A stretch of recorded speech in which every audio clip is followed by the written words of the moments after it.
الحمد لله رب العالمين وأشهد أن لا إله إلا الله وأشهد أن محمدا عبده ورسوله. أما بعد، قال الله تبارك وتعالى: وقال ربكم ادعوني أستجب لكم، وقال وإذا سألك عبادي أني فإني قريب. حمد و ثنا بڑائی و کبریائی اللہ رب العالمین کے لیے ہے، جس نے ساری کائنات کو پیدا کیا، جو اس کا مالک اور ساری کائنات کا مدبر ہے، اور وہی رب واحد ہے جو عبادت کے لائق ہے، اس کے علاوہ کوئی عبادت کے لائق نہیں. اور ہم اس بات کی گواہی دیتے ہیں کہ اللہ تبارک و تعالیٰ نے تمام انبیاء کرام کو ایک اللہ کی بندگی کے لیے مبعوث فرمایا. درود و سلام ہو تمام انبیاء کرام پر، خصوصاً ہمارے اور آپ کے نبی حضرت محمد صلی اللہ علیہ وسلم پر، اور اسی طرح تمام مومنوں اور موحدوں پر اللہ کی بے شمار رحمتیں اور برکتیں نازل ہوں.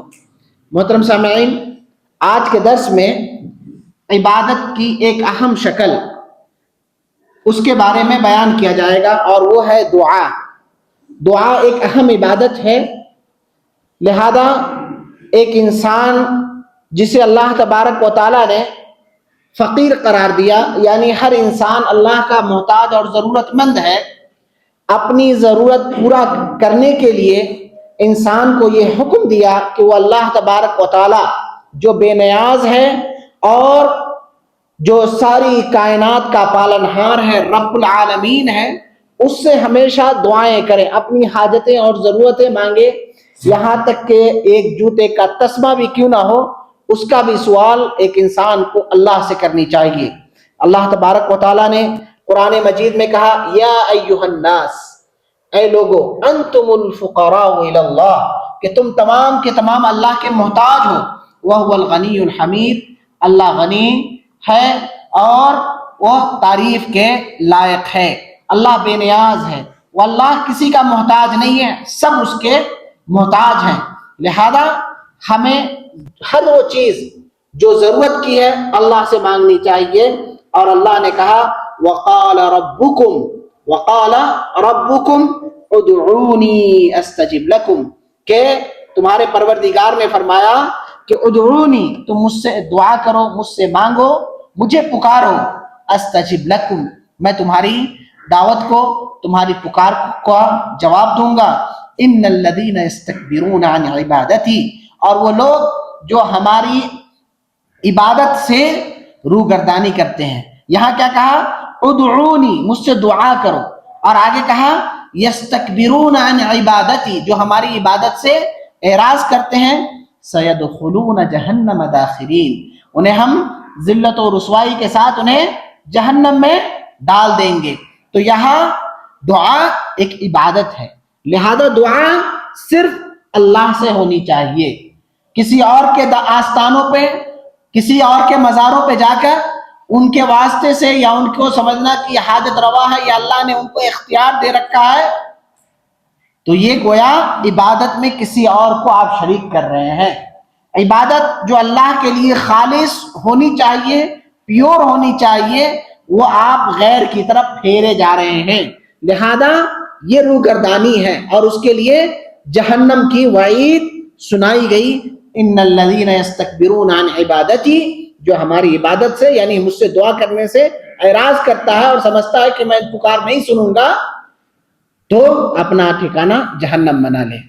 لہذا اللہ نے کہا وَإِذَا سَأَلَكَ عِبَادِي عَنِّي، کہ جب میرے بندے میرے بارے میں پوچھے، سوال کریں، تو ان سے کیا کہنا؟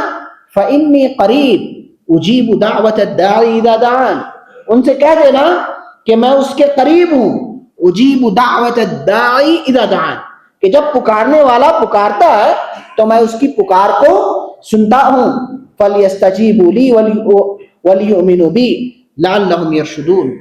تو لہذا اللہ تبارک و تعالیٰ نے اس آیت میں بھی بندوں کو کہا کہ وہ مجھ سے دعا کریں، اور میں اس کی دعا کو ڈائریکٹ سنتا ہوں، کسی حاجت کی ضرورت نہیں ہے. لہذا جب میرے بندے میرے بارے میں سوال کریں، ان سے کہہ دینا قریب ہے. جو آدمی قریب ہے اس سے ہمیں بات کرنی ہے تو کسی واسطے کی ضرورت نہیں ہے، فون لگانے کی ضرورت نہیں ہے. جو ہمارے قریب ہے ان سے اسے ڈائریکٹ بات کریں گے.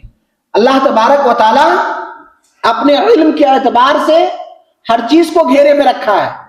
وَأَحَاطَ بِكُلِّ شَيْءٍ عِلْمًا کہ علم کی وجہ سے اللہ کے علم سے کوئی چیز غافل نہیں ہے, کوئی چیز اس کے علم سے کیا ہے غافل نہیں ہے, اس کے علم میں ہر چیز ہے.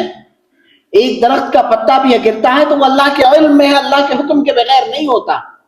تو لہذا جو اللہ اپنے بارے میں کہہ رہا ہے کہ وہ میں تمہارے قریب ہوں, تو پھر واسطے کی کیا ضرورت؟ اس کو پاگل ہی کہیں گے کہ بھائی سامنے بیٹھا ہوا اور کہیں گے بھائی فلاں صاحب کو میرا سلام سنا دینا, فلاں تک میرا پیغام پہنچا دینا. تو یہ بیوقوفی اور نادانی ہے, یہ بیوقوفی اور نادانی ہے. اور اللہ تبارک و تعالی سمیع ہے, بصیر ہے. اللہ تبارک و تعالی سمیع ہے اور بصیر ہے. اور اللہ نے یہی چیزوں کی تعلیم دی کہ دعا ہمیں اللہ سے کرنی ہے. اور دعا کی اہمیت کا اندازہ اس بات سے بھی لگا سکتے ہیں حدیث کے اس چھوٹے سے ٹکڑے سے کہ اللہ کے رسول صلی اللہ علیہ وسلم نے فرمایا الدعاء هو العبادہ, دعا ہی عبادت ہے. عبادت کی تو بہت ساری شکلیں ہیں, لیکن دعا کو خصوصاً عبادت کہا گیا کہ دعا ہی عبادت ہے. اس کی اہمیت کو دیکھتے ہوئے, اس کی منزلت کو دیکھتے ہوئے, اس کی فضیلت کو دیکھتے ہوئے, جیسے اللہ کے رسول صلی اللہ علیہ وسلم نے بہت ساری چیزوں کے لیے لہجہ اختیار کیا ہے, جیسے الحج عرفہ کہ عرفہ ہی حج ہے, جبکہ اس سے پہلے مینا میں بھی ٹھہرتے ہیں, مزدلفہ میں بھی ٹھہرتے ہیں, یوم قربانی کا دن بھی ہے, آدمی قربانی کرتا ہے, کعبہ کا طواف افادہ کرتا ہے, سعی کرتا ہے, سارے کام حج میں ہیں. لیکن کہا الحج عرفہ, عرفہ کی اہمیت کی وجہ سے. اسی طرح دعا کی اہمیت کی وجہ سے کہا کہ دعا ہی عبادت ہے. اسی طرح دین نام ہے بھلائی کا, خیر خواہی کا, اس لیے اللہ کے رسول صلی اللہ علیہ وسلم نے کہا الدین النصیحہ, دین نام ہے بھلائی کا, اچھائی کا, کسی کے ساتھ خیر خواہی کرنے کا. تو اسی طرح یہاں دعا کے لیے بھی یہی لہجہ اختیار کیا اور کہا الدعاء والعبادہ, دعا ہی عبادت ہے. لہذا ابو ہریرہ رضی اللہ تعالیٰ عنہ نبی اکرم صلی اللہ علیہ وسلم سے روایت کرتے ہوئے فرماتے ہیں لیس شیء اکرم علی اللہ من الدعاء کہ اللہ کے نزدیک دعا سے زیادہ کوئی چیز مکرم اور اہمیت اور فضیلت والی نہیں. اور اسی طرح دعا کے سلسلے میں کہ اللہ سے انسان ایک دوسرے سے مانگتا ہے تو ضرورت پوری کر دیتا ہے جو انسان جس کی طاقت رکھتا ہے, جو اس کی طاقت میں وہ نہیں کر سکتا. لیکن جو انسان جس کی طاقت رکھتا ہے اس سے اگر کوئی انسان مانگے تو ہو سکتا ہے دے دے, ایک دو دن دے دے, لیکن بار بار مانگا جائے تو وہ ناراض ہو جائے گا, وہ آپ سے کترنے لگے گا, آپ سے دور بھاگنے لگے گا. لیکن اللہ کا معاملہ اس کے برعکس ہے کہ اللہ سے نہ مانگا جائے تو اللہ ناراض ہوتا ہے. جیسا کہ ابو ہریرہ رضی اللہ تعالیٰ عنہ سے روایت ہے کہ رسول اللہ صلی اللہ علیہ وسلم نے ارشاد فرمایا من لم يدعو اللہ سبحانہ وتعالی غضب علیہ, جو اللہ سے دعا نہیں کرتا, اللہ سے نہیں مانگتا, اللہ اس سے ناراض ہوتا ہے, اللہ اس سے پر غصہ کرتا ہے.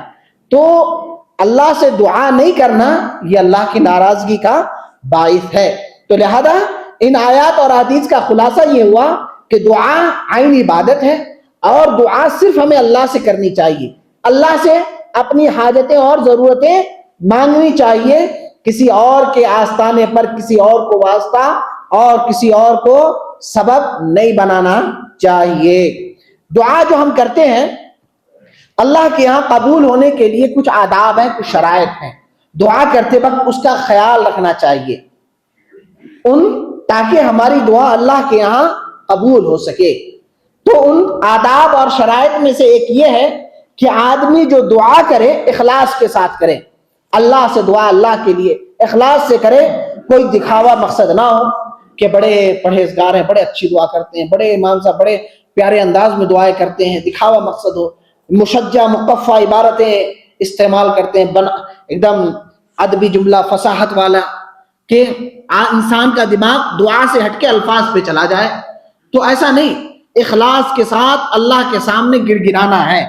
اور اللہ نے کہا فَادْعُوهُ مُخْلِصِينَ لَهُ الدِّينَ, اور ایک جگہ کہا فَادْعُوا اللَّهَ مُخْلِصِينَ لَهُ الدِّينَ کہ اللہ سے اس کے لیے دین کو خالص کرتے ہوئے اس سے دعا کرو. اور پیارے رسول صلی اللہ علیہ وسلم نے کہا کہ دعا میں اخلاص اس طرح ہوگی, وہ کس طرح, اذا سألک اذا سألت فاسأل اللہ، اذا سألت فاسأل اللہ، جب مانگو تو اللہ سے مانگو، وَإِذَا اسْتَعَنْتَ فَاسْتَعِنْ بِاللَّهِ، جب مدد طلب کرو اللہ سے مدد طلب کرو۔ وَاعْلَمْ أَنَّ الْأُمَّةَ لَوْ اجْتَمَعَتْ عَلَىٰ أَنْ يَنْفَعُوكَ بِشَيْءٍ لَمْ يَنْفَعُوكَ بِشَيْءٍ إِلَّا بِشَيْءٍ قَدْ كَتَبَهُ اللَّهُ لَكَ، کہ اگر ساری امت جمع ہو جائے اور چاہے تمہیں فائدہ پہنچانا، اتنا ہی فائدہ پہنچا سکتے ہیں جتنا اللہ نے تمہارے حق میں لکھ رکھا ہے۔ اسی طرح ساری امت جمع ہو جائے اور آپ کو نقصان پہنچانا چاہے، اتنا ہی نقصان پہنچا سکتے ہیں جتنا نے اللہ نے آپ کے حق میں لکھا ہے، اس سے زیادہ نہیں نقصان پہنچا سکتے۔ اور اسی طرح کہا وَلَا تَدْعُ مِن دُونِ اللَّهِ، اللہ نے فرمایا وَلَا تَدْعُ مِن دُونِ اللَّهِ مَا لَا يَنْفَعُكَ وَلَا يَضُرُّكَ، کہ اللہ کے علاوہ کسی سے دعا مت کرو، یہ اللہ نے خود کہا ہے، وَلَا تَدْعُ مِن دُونِ اللَّهِ مَا لَا يَنْفَعُكَ وَلَا يَضُرُّكَ، کہ اللہ کے علاوہ تم کسی سے نہ دعا کرو جو تمہیں نہ نقصان پہنچا سکتے ہیں اور نہ فائدہ پہنچا سکتے۔ فَإِن فَعَلْتَ فَإِنَّكَ إِذًا مِّنَ الظَّالِمِينَ، اگر تم ایسا کرتے ہو تو تم ظالم ہو۔ کیسے ظالم؟ شرک والا ظلم ہے، ان الشرک لظلم عظیم۔ تو یہاں عبادت اگر کسی اور سے کرتے ہیں، دعا کسی اور سے مانگ رہے ہیں، تو گویا آپ شرک کر رہے ہیں، اور یہ شرک سب سے بڑا ظلم ہے، اور اسی کے بارے میں کہا فَإِن فَعَلْتَ فَإِنَّكَ إِذًا مِّنَ الظَّالِمِينَ۔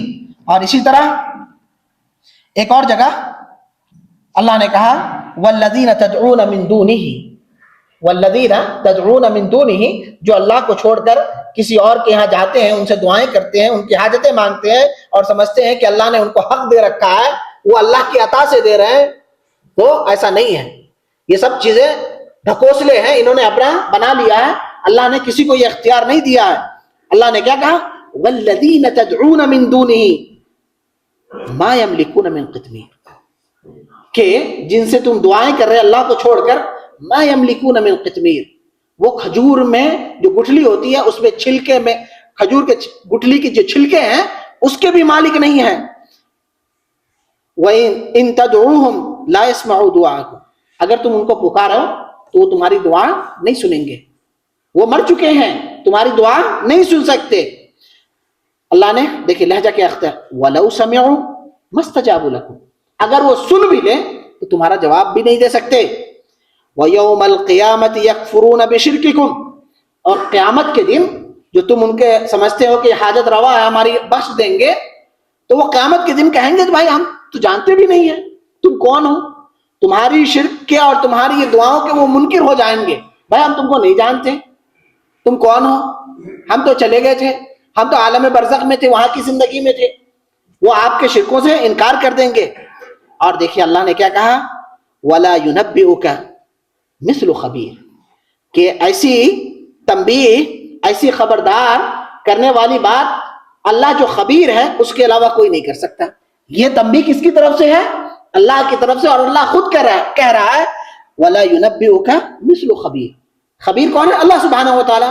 خبیر کے علاوہ کوئی ایسی آپ کو رہنمائی نہیں کر سکتا، اس لیے کہ وہ غیب کی چیزیں ہیں، قبر میں وہ سن رہے ہیں نہیں سن رہے ہیں یہ ہم اور آپ نہیں جان رہے، اللہ جان رہا ہے۔ اللہ نے یہ ساری باتیں کی ہیں اور کہا وَلَا يُنَبِّئُكَ مِثْلُ خَبِيرٍ، جو اللہ سبحانہ وتعالی جو ہر چیز سے باخبر ہے، اس سے زیادہ کوئی بہتر نہیں بتا سکتا۔ اب کوئی بھی دنیا کا مسئلہ ہے، موبائل ہے، موبائل کا انجینئر جو ہے جو اس کو بنایا ہے وہ اس کے بارے میں زیادہ بتا سکتا ہے بہتر۔ اسی طرح جو مائک ہے، اس کا جو انجینئر ہے وہ اس کے بارے میں زیادہ بہتر بتا سکتا ہے۔ جو آدمی جس فیلڈ کا ہے وہ اس کے بارے میں زیادہ بتائے گا۔ ایک آدمی ہے جو الیکٹریشین ہے، اب اس سے پوچھیں گے کہ عمارت کیسی بنتی ہے، دیوار کیسے بنتا ہے، یا ایک ڈاکٹر ہے یا ایک انجینئر ہے، اس سے پوچھیں گے کیسے پیٹ کے چیرو پھار کرتے ہیں، تو وہ اس فیلڈ کا نہیں ہے، وہ نہیں بتا پائے گا صحیح سے۔ لیکن اللہ سبحانہ و تعالی ہم انسانوں کو بنایا ہے، اپنی بندگی کے لیے بنایا ہے، اس کی بندگی کیسے کرنی ہے وہ اللہ نہ بتائے گا، وہ اللہ بتائے گا، اور وہ اللہ سب سے زیادہ بہتر جانتا ہے کہ ہمیں بندے کے لیے کیا بتانا ہے۔ اور کون اور موت اور زندگی دینے والا اللہ سبحانہ و تعالی، اس سے بہتر کون بتائے گا کہ مرنے کے بعد کے حالات کیا ہیں، سنیں گے نہیں سنیں گے۔ وَلَا يُنَبِّئُكَ مِثْلُ خَبِيرٍ، اللہ کے علاوہ کوئی بہتر نہیں بتا سکتا. یہ اللہ نے خود قرآن میں کہا ہے. لیکن ہم قرآن کی کوئی آیتیں پیش کر دیتے ہیں, حدیث پیش کرتے ہیں, معنی کچھ اور ہوتا ہے, کہیں اور فکس کر دیتے ہیں. اللہ نے بہترین انداز میں, کیا پیارے انداز میں یہ ساری چیزیں بیان کی ہے. تو لہذا دعا اخلاص کے ساتھ ہونی چاہیے. دعا کے آداب میں سے یہ ہے کہ آدمی کو بہتر یہ ہے کہ دعا کرتے وقت چہرہ قبلے کی طرف ہونا چاہیے. دعا کے آداب میں سے ہے, ضروری نہیں ہے کہ قبلہ ہی کی طرف ہو, دعا کے آداب میں سے ہے کہ آدمی کا چہرہ قبلہ کی طرف ہو.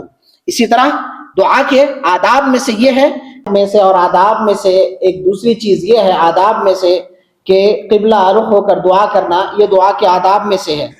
اسی طرح ہاتھ اٹھا کر دعا کرنا, یہ بھی دعا کے قبولیت کے اسباب میں سے بھی ہے اور دعا کے آداب میں سے بھی. اور جب بندہ ہاتھ اٹھا کر دعا کرتا ہے تو اللہ تبارک و تعالیٰ اسے خالی ہاتھ لوٹانے میں شرم محسوس کرتا ہے.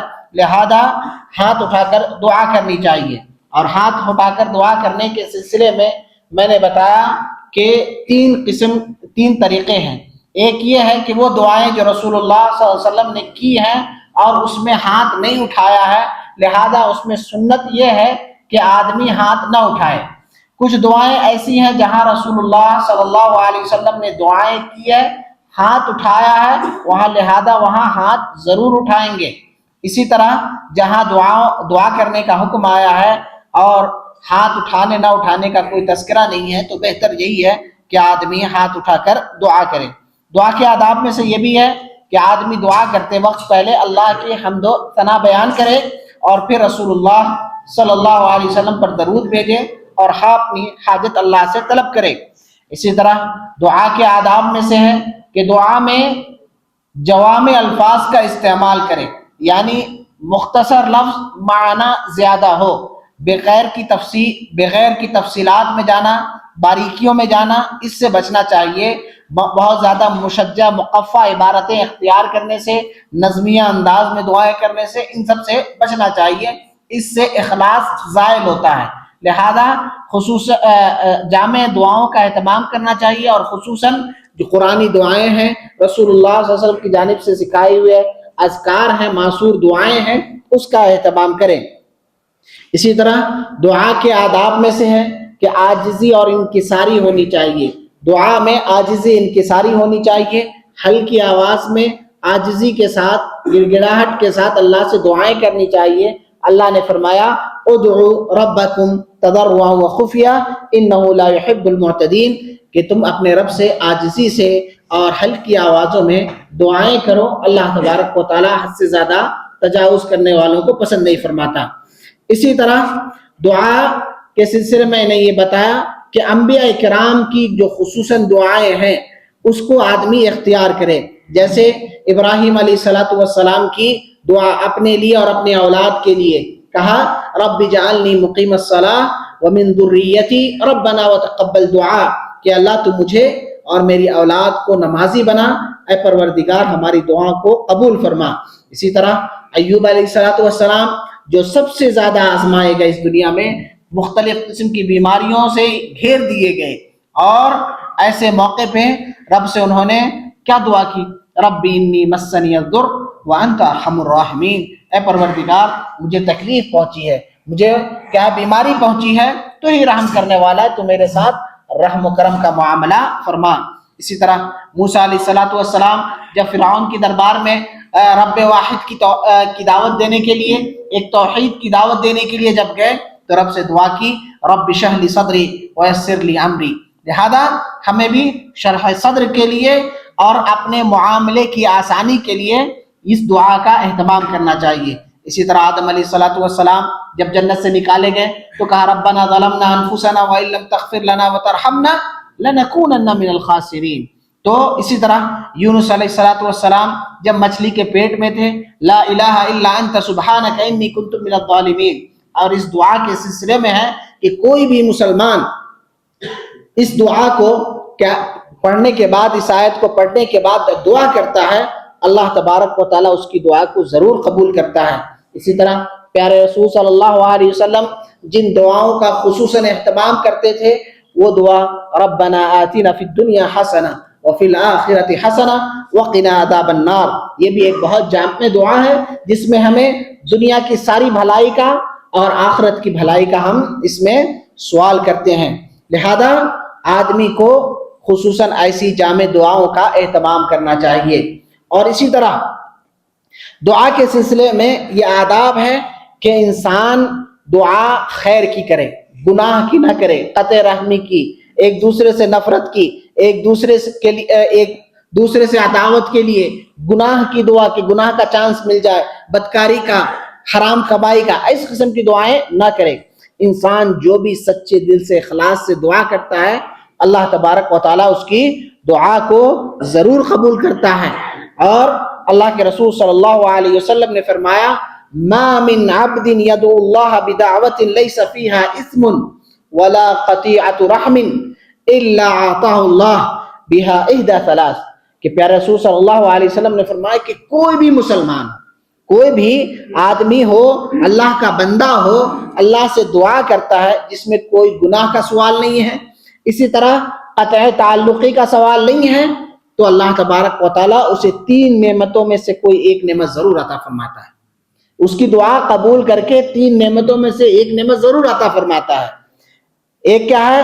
اما ان تعجل له دعوته فی الدنیا، کہ اس کی دعوت فوراً اللہ تبارک و تعالیٰ قبول کر کے دنیا میں وہ نعمت عطا فرما دیتا ہے، یا اما ان تدخر له فی الآخرہ، یا اس کے لیے آخرت کے لیے توشہ بنا کر تیار کر دیا جاتا ہے، آخرت کے لیے جمع کر دیا جاتا ہے، یا اسے کسی شر اور پریشانی کا سامنا کرنا ہو، اللہ تبارک و تعالیٰ اس سے اس کے شر اور پریشانی کو پھیر دیتا ہے۔ صحابہ کرام نے کہا یا رسول اللہ اذا نکثر، جب ہم زیادہ سے زیادہ دعا کریں گے تو کیا ہوگا؟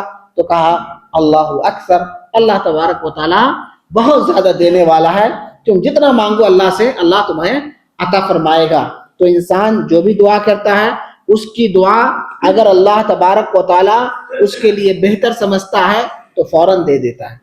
دعا آپ کا اختیار ہے کہ آپ کو یہ چیز اچھی لگتی ہے، آپ اللہ سے مانگتے ہیں، آپ کے لیے اللہ تبارک و تعالیٰ کو بہتر لگتا ہے تو وہ اللہ فوراً آپ کے لیے عطا کر دیتا ہے۔ اگر آپ اللہ تبارک و تعالیٰ کو یہ بہتر لگتا ہے کہ اس کے لیے آخرت کے نجات کے لیے ضروری ہے تو آخرت کے لیے توشہ بنا کر رکھ دیتا ہے، یا پھر آپ کو آئندہ کوئی مصیبت کا سامنا کرنا ہو تو اللہ تبارک و تعالیٰ آپ کی دعاؤں کے سبب ان پریشانیوں کو ختم کر دیتا ہے۔ اور بہت سارے لوگوں کا اشکال ہوتا ہے کہ ہماری دعائیں قبول نہیں ہوتی ہیں، تو آپ سچے دل سے دعا کرتے ہیں ضرور قبول ہوتی ہیں۔ آپ کو ضروری نہیں ہے کہ وہ ساری چیز آپ کے سامنے حاضر ہو جائیں جو دعا کریں، آپ کو وہ مل جائیں ضروری نہیں، اللہ نے آپ کے لیے آخرت کے لیے تیار کر رکھا ہے۔ ہاں کبھی کبھی انسان کو اپنا محاسبہ بھی کرنا چاہیے کہ میری دعائیں قبول نہیں ہو رہی ہیں، ایسا ظاہراً لگتا ہے تو اپنا محاسبہ کرے، کہیں کوئی ایسا سبب نہیں ہے جس کے سبب ہماری دعائیں قبول نہیں ہو رہی ہیں۔ کچھ ایسے اسباب ہیں جو دعا کو قبول نہیں ہونے دیتی، جو موانع اجابہ ہے، دعا قبول ہونے کے لیے رکاوٹ کا باعث ہے۔ ایک تو ہے کہ اخلاص نہیں ہے، سچے دل سے دعا انسان نہیں کر رہا ہے، اخلاص کی کمی ہے، اور اخلاص کے سلسلے میں میں نے گزشتہ درس میں تفصیلاً گفتگو کی ہے کہ اللہ سے کیسے اخلاص کے ساتھ دعا کی جائے، اس لیے کہ دعا عبادت ہے اور دعا عبادت اللہ کے ساتھ ہی ہونی چاہیے، اس میں ادھر ادھر نہیں جانا چاہیے، کسی کا کیا ہے ہاتھ پیر نہیں پکڑنا چاہیے، یہاں ڈائریکٹ اللہ سے دعا کرنی چاہیے۔ اور اس سلسلے میں قرآن کی بہت ساری آیتیں آپ کے سامنے پیش کی گئی تھی۔ اور اسی طرح دعا میں بہت زیادہ جلدی اختیار نہیں کرنا چاہیے کہ ایک بار دعا کرے 2 بار کیے اور مایوس ہو گئے، نہیں، اللہ یہ عبادت ہے اور مرتے دم تک عبادت کرنی ہے، تو اسی طرح دعا بھی مرتے دم تک کرنی چاہیے، ہمیشہ دعا کرنی چاہیے۔ اور اللہ کے رسول صلی اللہ علیہ وسلم نے فرمایا یستجاب لأحدکم ما لم یعجل، کہ آدمی جب تک جلدی نہیں کرتا ہے اللہ تبارک و تعالیٰ اس کی دعا کو ضرور قبول کرتا ہے۔ انسان کیا کہتا ہے دعا یقول دعوت فلم یستجب لی، میں نے دعا کیا قبول ہی نہیں ہوا۔ اللہ سے بھی لوگ مایوس ہو جاتے ہیں، جبکہ یہ عبادت ہے، آدمی کو مایوس نہیں ہونا چاہیے۔ اسی طرح گناہ کا، اسی طرح قطع رحمی کی دعائیں نہیں کرنی چاہیے۔ اسی طرح انسان دعا کرے تو قلب حاضر ہونا چاہیے، دل کی حاضری کے ساتھ. بہت سارے جہاں اجتماعیت کے ساتھ یہ آدمی دعائیں کر رہا ہوتا ہے، ایسا ہاتھ دعا کر رہا ہے، کہیں اور چہرہ گھما ہوا ہے، اس کا دل حاضر نہیں ہے، غافل ہے. یا امام صاحب دعا کر رہے ہیں، وہ آمین آمین کر رہے ہیں، ادھر ادھر ذہن ہے. نہیں، حاضر قلبی کے ساتھ دعا کر رہے ہیں، آپ کا دماغ، ذہن، آپ کے الفاظ سب کچھ حاضر ہوں. حاضر دماغی کے ساتھ آپ دعا کریں، غافل ہو کر نہ دعا کریں. غافل وہ دعائیں اللہ تبارک و تعالیٰ قبول نہیں کرتا ہے. اسی طرح آدمی گناہوں سے بچے، نیک کام کرے، اللہ کی فرما برداری کرے اور گناہوں سے بچے. یہ دعا کے قبولیت کے اسباب میں سے ہیں. اگر آپ گناہوں میں ملوث ہوں گے تو آپ کی دعائیں قبول نہیں ہوں گی. اللہ نے کہا ان اللہ لا یغیر بقوم حتی یغیروا ما بانفسہم، کہ اللہ تبارک و تعالیٰ کسی قوم کی، کسی شخص کی حالت کو نہیں بدلتا یہاں تک کہ خود اپنی حالت کو درست نہ فرما لے. آپ رہیں ٹیچروں والی زندگی اور سوچیں کہ ہماری ساری دعائیں قبول ہو جائیں، تو ایسا نہیں ہے. آپ کیا ہے، اگر خیر کا سوال کرتے ہیں تو آپ کو گناہوں سے، معصیت سے بچنا ہے. دعا کے عدم قبولیت کے جو اسباب ہیں ان میں سے ایک بڑا اہم سبب اکل حرام ہے، حرام کمائی، حرام کھانا، اور یہ دعا کے عدم قبولیت کا ایک بڑا سبب ہے. اور آخری کے زمانے کے حوالے سے پیارے رسول صلی اللہ علیہ وسلم نے فرمایا لَيَأْتِيَنَّ عَلَى النَّاسِ زَمَانٌ، کہ لوگوں پر ایک وقت، ایک زمانہ ایسا آئے گا لا يبالي المرء بما اخذ المال ام من الحلال ام من الحرام، کہ اسے یہ پرواہ ہی نہیں ہوگا کہ یہ مال حلال طریقے سے آ رہا ہے یا حرام طریقے سے. خالی پروفٹ ہونا چاہیے، مال آنا چاہیے، کمائی ہونی چاہیے. حلال حرام کی تمیز ختم ہو جائے گی، حلال حرام کی تمیز ختم ہو جائے گی، اور یہ سبب عدم قبولیت کا ہے. اور پیارے رسول صلی اللہ علیہ وسلم کی ایک حدیث ہے کہ ایک لمبی حدیث کا ٹکڑا ہے کہ ایک آدمی دعا نہیں قبول ہوتا ہے. اس کے حوالے سے کہا رجل یطیل السفر اشعث اغبر یمد یدیہ الی السماء یا رب یا رب ومطعمہ حرام ومشربہ حرام وملبسہ حرام وغذی بالحرام فأنی یستجاب لذلک، کہ ایک آدمی ہے بہت بڑا گندا ہے، تھکا ہوا ہے، سب کچھ ہے، اللہ کے سامنے ہاتھ پھیلا کے دعا کر رہا ہے یا رب یا رب، لیکن دعائیں قبول نہیں ہو رہی. کیوں؟ مطعمہ حرام، اس کا کھانا حرام کا، ومشربہ حرام، اس کا پینا حرام کا، حرام کھاتا ہے، حرام پیتا ہے. حرام کمائی بھی ہو سکتی ہے اور حرام چیزیں بھی ہو سکتی ہیں. حرام چیزیں کھا بھی رہا ہے، پی بھی رہا ہے، اور حرام کا کھا رہا ہے اور حرام کا پی رہا ہے. وملبسہ حرام، حرام کا لباس ہے. وغذی بالحرام، اور اپنے آپ کو جو غذائیں دے رہا ہے جو وہ حرام کا ہے. فأنی یستجاب لذلک، تو ایسے لوگوں کی دعائیں کیسے قبول ہوں گی؟ تو لہذا دعا کے قبولیت کے لیے ضروری ہے کہ آدمی اخلاص کے ساتھ دعا کرے، اللہ سے مایوس نہ ہو، اور دعا عبادت ہے اور عبادت کی طرح انسان کرتا رہے. زندگی بھر کیا ہے، آدمی کو دعا سے مایوس نہیں ہونا چاہیے، اور یہ آخرت کے لیے توشہ ہے. بہت سارے لوگ یہ دعائیں جو کرتے ہیں، اس کا جب قیامت کے دن بدلہ دیکھے گا تو وہ تمنا کرے گا کہ کاش دنیا میں میری کوئی دعائیں قبول نہ ہوتی، آخرت کے لیے سارا رکھ دیا جاتا. تو لہذا آخرت کی نیت سے بھی انسان کو زیادہ سے زیادہ دعائیں کرنی چاہیے. اور اسی طرح دعا کے حوالے سے یہ ہے کہ انسان کبھی بھی، دن ہو، رات ہو، صبح کی روشنی ہو، رات کی تاریکی ہو، تنہائی میں ہو یا کہیں بھی ہو، سچے دل سے کبھی بھی انسان اخلاص سے دعا کرتا ہے، اللہ تبارک و تعالیٰ قبول کرتا ہے. کچھ اوقات ہیں جسے میں دعائیں کرنا خصوصاً قبولیت کا باعث ہے، کہ جیسے کوئی اچھے جگہ ہوتی ہے، اسی طرح کوئی خاص مقام، وقت ہوتا ہے جس میں خصوصاً دعا کی تعلیم دی گئی ہے، تو ان میں خصوصاً آدمی دعاؤں کا اہتمام کرے.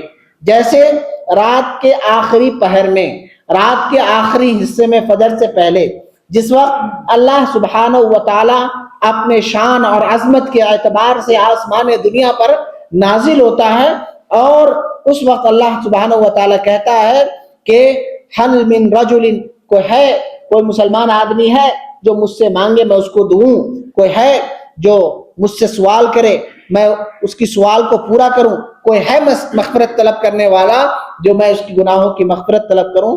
تو اس وقت خصوصاً اللہ سبحانہ و تعالیٰ اپنے بندوں کی طرف متوجہ ہوتا ہے. تو لہذا اس وقت خصوصاً رات کے آخری پہر میں آدمی کو دعاؤں کا اہتمام کرنا چاہیے.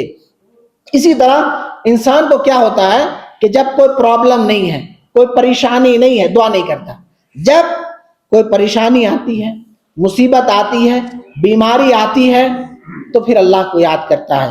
تو آپ کو چاہیے کہ خوشحالی میں بھی اللہ کو یاد کریں, پریشانی میں اللہ تبارک و تعالیٰ آپ کی دعائیں ضرور قبول کرے گا.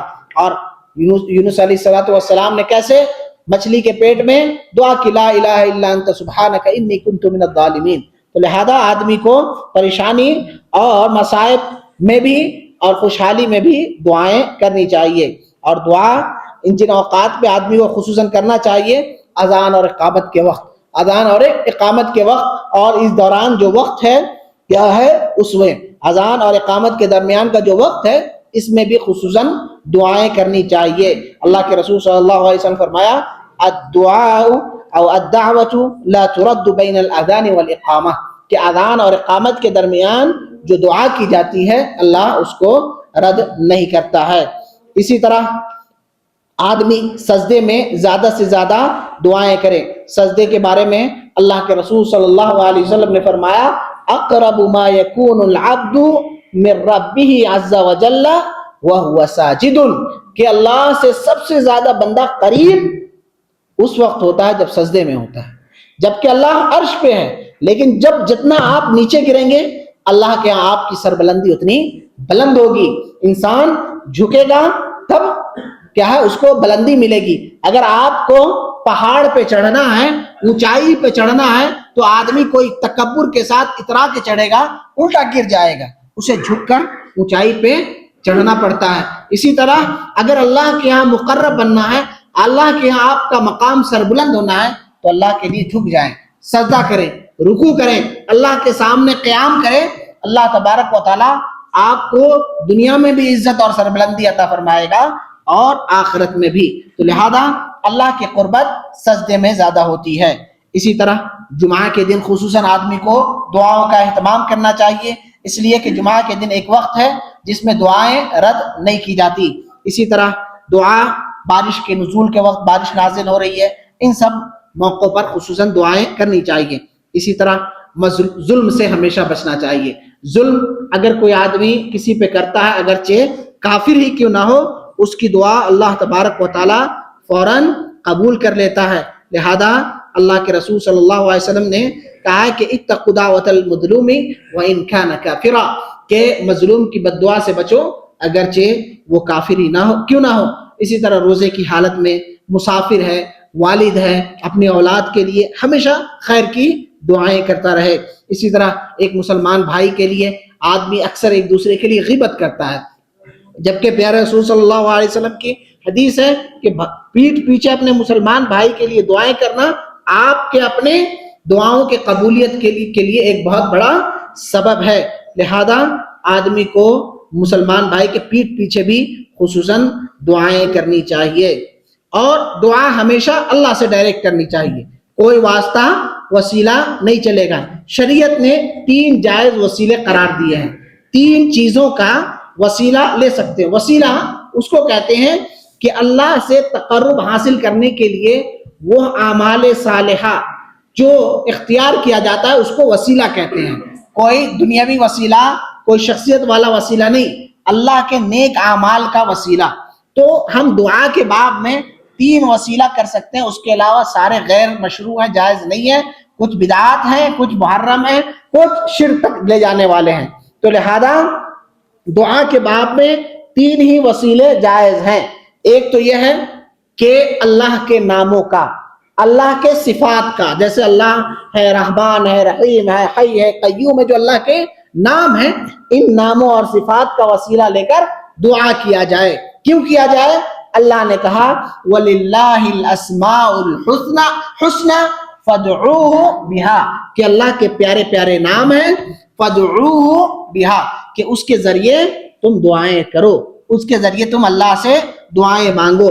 تو لہذا آدمی نیک کام کا اللہ کے ناموں کا وسیلہ لے کر دعائیں کر سکتے ہیں کہ جیسا اللہ تو غفور ہے، تو رحیم ہے، ہمارے حالت پر رحم فرما، تو غفور ہے، ہمارے گناہوں کو بخش دے، اللہ تبارک و تعالیٰ تو یعنی جو بھی جس مسئلے ہیں اس میں اس صفات کا وسیلہ لیں اور اللہ سے دعائیں کریں۔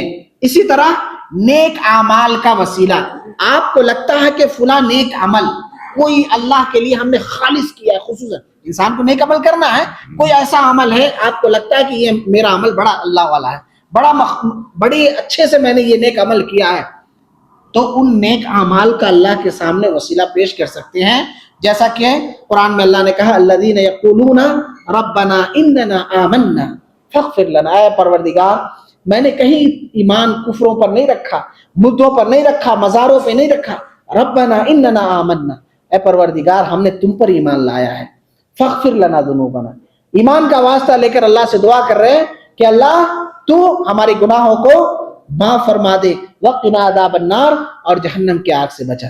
تو ایمان بہت بڑی چیز ہے، ایمان کا واسطہ اللہ کے سامنے پیش کرے کہ میں تیرے ہی پر ایمان رکھتا ہوں، کسی اور پہ نہیں رکھتا، تجھ سے ہی سچی محبت رکھتا ہوں اور کسی اور سے محبت نہیں رکھتا۔ تو اس طرح ایمان کا، اللہ سے محبت کا۔ اور آپ نے 3 لوگوں کا واقعہ پڑھا ہوگا جو غار میں بند ہو گئے تھے، تو انہوں نے اپنے نیک اعمال پیش کیے، ایک نے والدہ کے ساتھ، ایک نے کسی عورت نے بدکاری کے لیے بنایا، کہ لیکن ان تمام چیزوں کو اس نے اللہ کے ڈر سے اللہ کے لیے کیا، تو اللہ نے ان کے مصیبت کو دور کیا۔ تو لہذا نیک اعمال کا وسیلہ لے سکتے ہیں۔